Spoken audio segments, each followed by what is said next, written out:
जिस बांग्लादेश ने इन्हें ठुकराया, जिस पाकिस्तान के पाप के कारण इन पर अत्याचार हुआ था,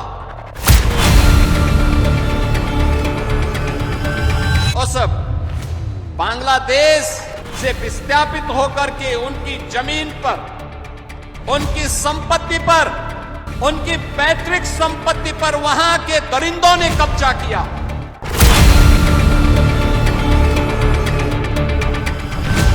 आज ऐसे 2350 से अधिक परिवारों को वहां पर भी आज पलिया में उनको भी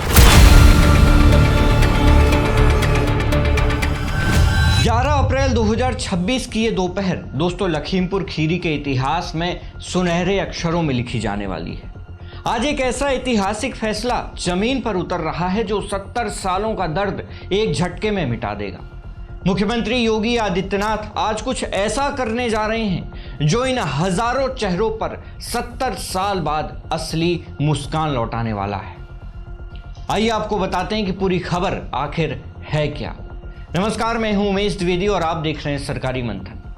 दोस्तों, भारत के विभाजन और उसके बाद पूर्वी पाकिस्तान यानी आज के बांग्लादेश में हुए धार्मिक उत्पीड़न से अपनी जान बचाकर, अपना सब कुछ छोड़कर जो हिंदू परिवार भारत आए थे, उन्हें उत्तर प्रदेश के अलग अलग जिलों में बसाया तो गया था, लेकिन उन्हें कभी जमीन का असली मालिकाना हक नहीं मिला। वे खेती करते थे, मेहनत करते थे, लेकिन दोस्तों कागजों में वो जमीन उनकी नहीं थी। लेकिन आज लखीमपुर खीरी की धरती पर मुख्यमंत्री योगी आदित्यनाथ ने खुद अपने हाथों से उन हिंदू परिवारों को भूमिधरी अधिकार पत्र सौंपे हैं।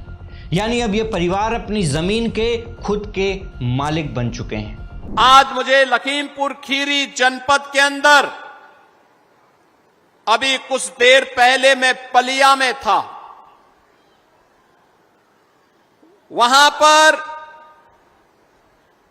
लगभग 7,000 परिवारों को यानी 35,000 की आबादी को आज उनका भौमिक अधिकार दिया गया है और आज 1,000 परिवारों को इस मोहम्मदी में भी ये भौमिक अधिकार उपलब्ध कराया जा रहा है। पलिया में हम कार्यक्रम में थे। पलिया का कार्यक्रम थारू जनजाति से जुड़े हुए लोगों के सम्मान और उनके भौमिक अधिकार से जुड़ा हुआ था। यह योजना है बांग्लादेश से 1947 और 1971 में आए हुए परिवारों को उनका अधिकार देने का। याद करिए, ये पापी पाकिस्तान अपने कर्मों से पहले भारत का विभाजन किया और फिर पाकिस्तान के भी टुकड़े हुए हैं। अभी अन्य टुकड़े होने के इंतजार भी करिए, पाकिस्तान और टुकड़ों में बंटने वाला है।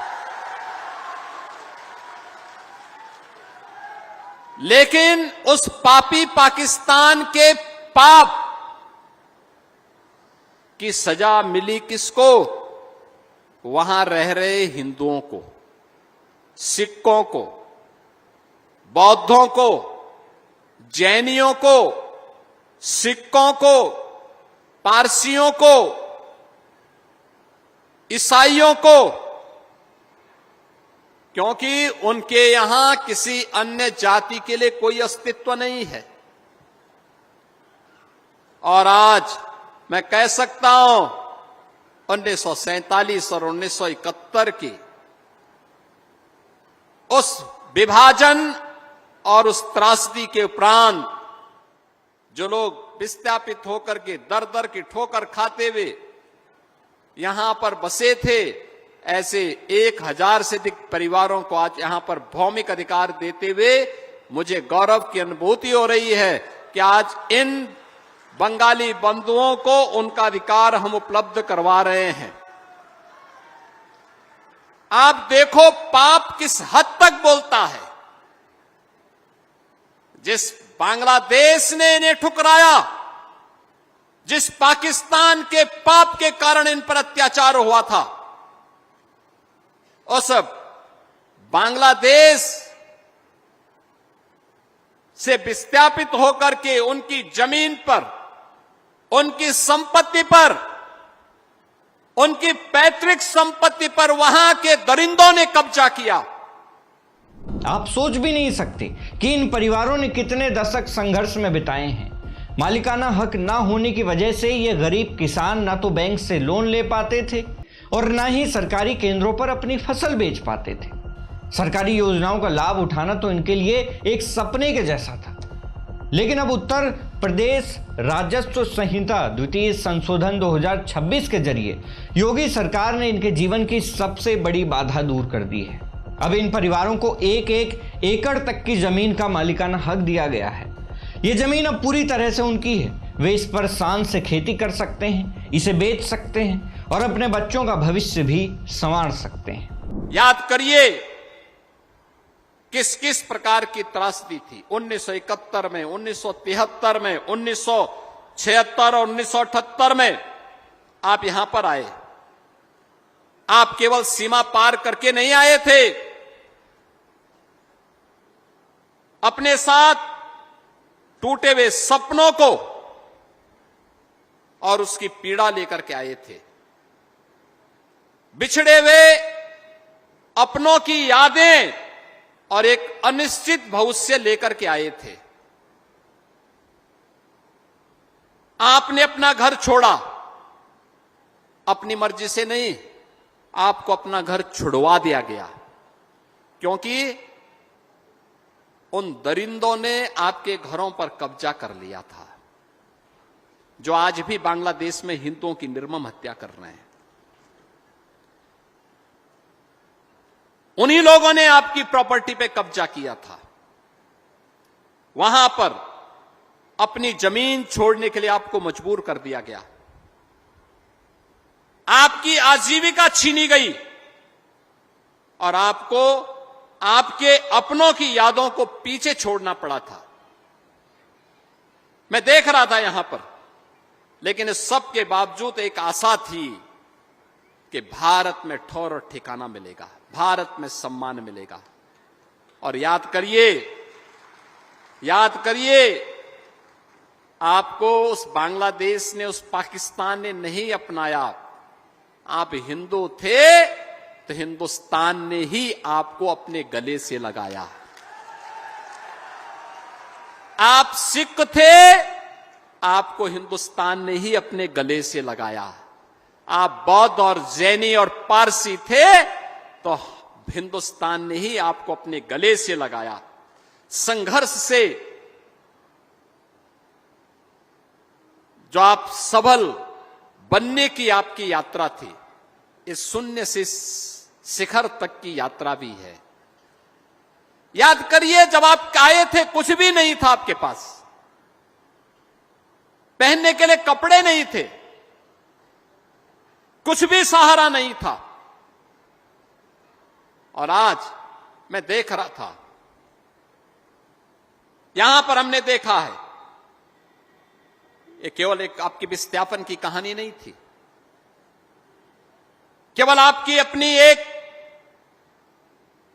अपनों से बिछड़ने की कहानी नहीं थी, एक साहस का था, संघर्ष का था, अदम्य जीवटता की भी एक अमर गाथा है ये। आज का ये कार्यक्रम सिर्फ लखीमपुर खीरी तक सीमित नहीं है। मुख्यमंत्री ने साफ कर दिया है कि वह पूरे प्रदेश में फैले ऐसे 12,000 से ज्यादा परिवारों को यह अधिकार दिया जाएगा। इसमें पीलीभीत के 4,000 परिवार, बिजनौर के 3,856, रामपुर के 2,174 और लखीमपुर खीरी के कुल 2,350 परिवार शामिल हैं, जिनको कि मालिकाना हक दिया जाना है। आज पहले चरण में लखीमपुर खीरी के 331 परिवारों को ये पत्र दिए गए हैं। लेकिन दोस्तों रुकिए, आज का ये धमाका सिर्फ जमीन के कागजों तक सीमित नहीं था। मुख्यमंत्री योगी आदित्यनाथ ने मंच से एक और ऐसा बड़ा ऐलान कर दिया जिसने पूरे पंडाल में तालियों की गड़गड़ाहट पैदा कर दी। मुख्यमंत्री ने मियाँपुर गांव का नाम बदलकर तुरंत रविंद्र नगर करने की घोषणा कर दी। योगी ने अपने कड़क अंदाज में कहा कि इस गांव में एक भी मियां नहीं रहते, फिर भी इसका नाम मियांपुर रखा गया है। उन्होंने साफ शब्दों में कहा कि यह नाम असल पहचान को छिपाने के लिए जानबूझकर रखा गया था। अब इस गांव को विश्वविख्यात कवि गुरुदेव रविंद्रनाथ टैगोर के नाम पर रविंद्र नगर के नाम से जाना जाएगा। और कांग्रेस का पाप देखो, आपका अधिकार तो लिया, आपसे वोट तो लेते रहे, लेकिन कभी आपको मालिकाना अधिकार नहीं दिया। आपकी पहचान छुपाने के लिए गांव का नाम भी मियांपुर रख दिया। आप सोचो, एक भी मियां नहीं, लेकिन नाम मियांपुर। अब ये मियांपुर नहीं रहेगा, अब बांग्लादेश से आए हुए इन बंदों की इस बस्ती का नाम रविंद्र नगर होगा। रविंद्र नगर, गुरुदेव रविंद्र।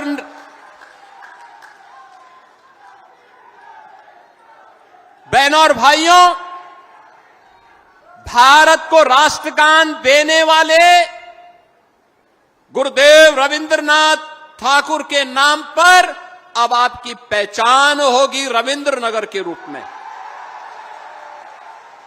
बंगाल की भूमि तो भारत की आध्यात्मिक और विरासत की भूमि है।